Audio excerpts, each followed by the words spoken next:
Exam मध्ये जेव्हाही कधी क्वेश्चन टॅगचं वाक्य येतं त्यावेळी ते कसं सोडवायचं मी तुम्हाला दाखवणार आहे।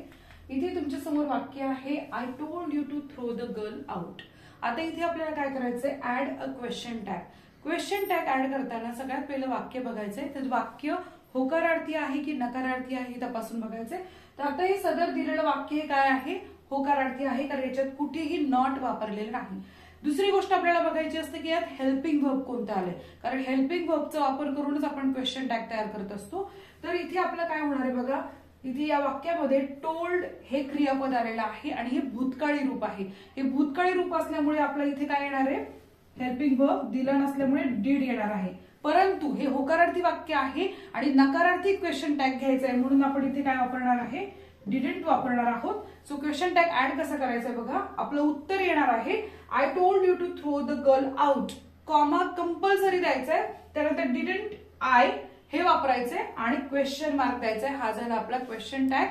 जर तुम्हाला कोणतं वाक्य हवं असेल त्याचं उत्तर मी तुम्हाला कमेंटमध्ये देईल।